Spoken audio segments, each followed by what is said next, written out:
Hello. Okay, I think this is the last example I want to show you, the modified Atwood. But before I show you that, you should know that there are a few versions. Modified Atwoods. Okay, so it's an Atwood machine because it has pulleys and masses.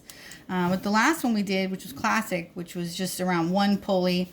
This one is also just around one pulley, but it is on a table as well.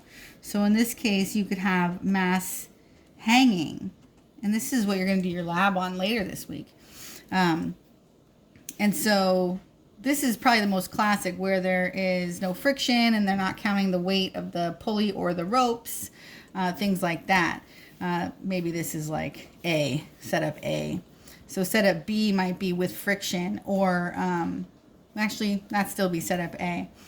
Setup B could be on wheels, and then they might have you think about the rotational systems also in this type of system. This could be a spring. So all of these would fall under that, but B would be the full table, I think. Two pulleys with oh man, we'll just make it easy here.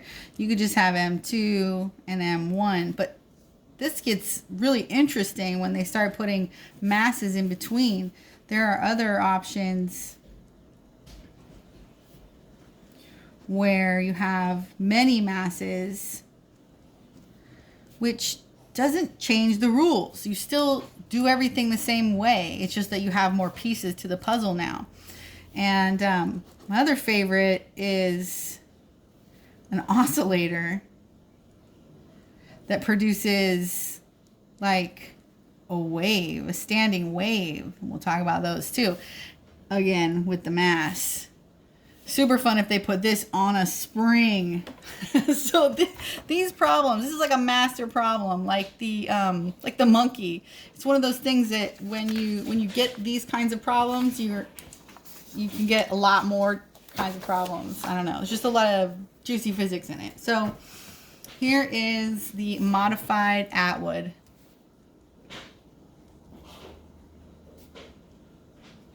And in both, in these problems, we're usually solving for acceleration, either deriving it, or sometimes they'll tell us, mass 2 is 3 times the mass of mass 1, and then your derivation gets a little bit of numbers. Or sometimes they'll just give you the masses, and you can either derive this every time or memorize the end and then work that way. I think it's a good practice to derive it every time, if you're asking me. So this is we're just going to go the classic version. No oscillators or springs in this one. But let's remind ourselves, this is a star problem. Like the monkey, okay?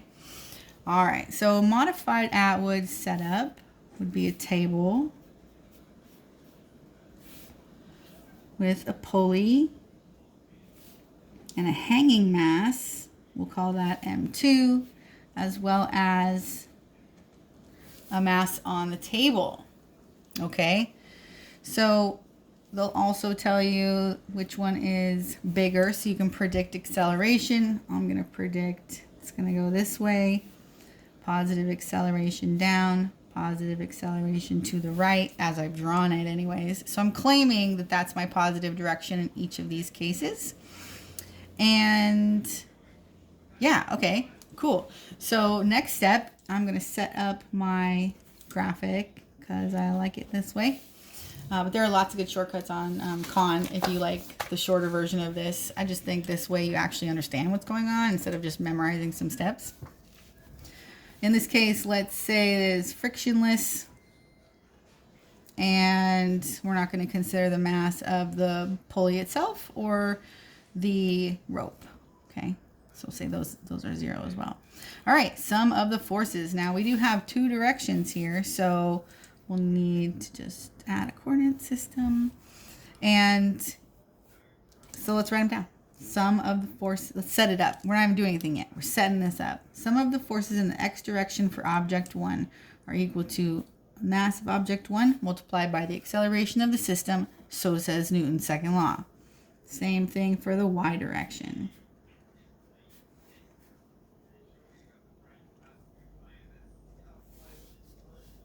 Same thing for mass 2.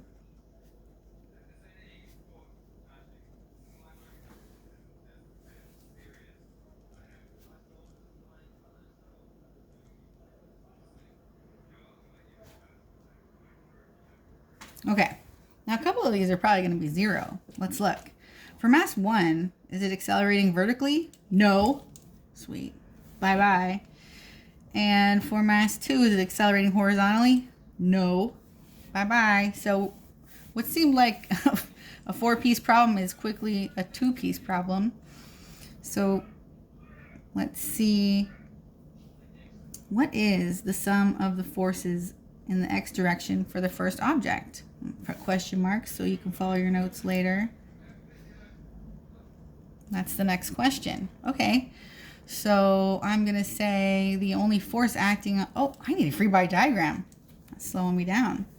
All right, so M1 is going to have f of g down and f of n equal and opposite, as well as t. This is for M1. For M2, we'll have f of g2 and t. Okay, so now when I look at the horizontal direction, I can see there's only one force, so that equals t. Sum of the forces in the x direction for object 1 is equal to t. All right, so let's combine the first thing, Newton's second law, with what we just found out. Well, not combine, but plug in, right? Those together, and we'll get t is equal to m1a. Let's move to the other side. Same process.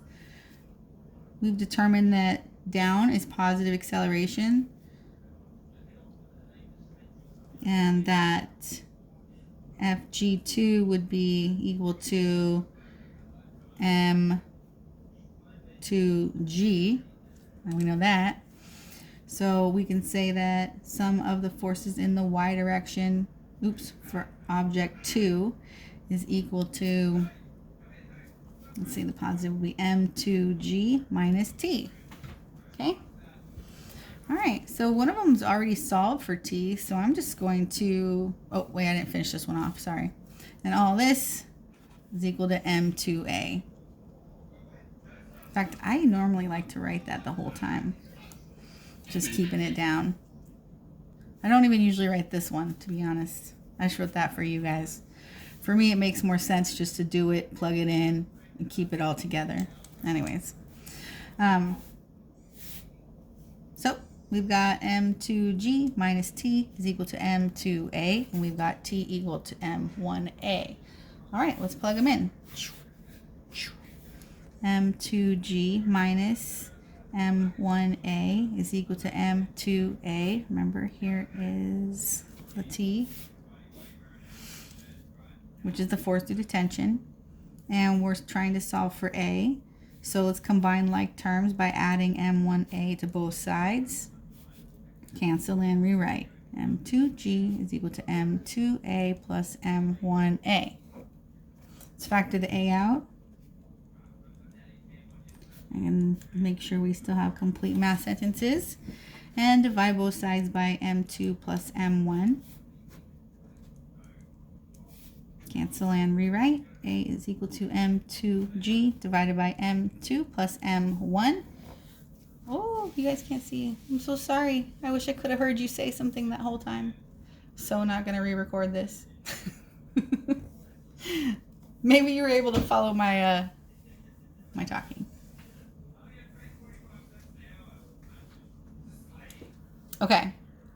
What have we done here when they say derive an expression for acceleration in terms of mass? That's what they want you to do. This is system acceleration. One rope. Okay? All right, let's record the steps that we did. Last time we made a to-do list. Let's make an I did list. There's different ways to show your thinking. First thing, I drew the pick and I labeled it with the the positive acceleration direction. That's number one. Number two, what I do here, I set up a table to do some of the forces for each direction. For each mass. Some of you will do one at a time. You saw me, I like to go back and forth, do the same steps on both sides the whole time. I added free body diagrams so I could come up with those. So I set it up first with Newton's second law. Newton's second law. And then I added the free body diagrams to find out what sum of the force was so I could set it equal to MA because of Newton's second law. So I thought about F net, same as sum of the forces. Then what did I do? Let's see. I got sum of the forces, I put it Newton's second law, and I solved for T. And then I plugged it in, right? I plugged in T to the other equation and solved for A. That's what I did.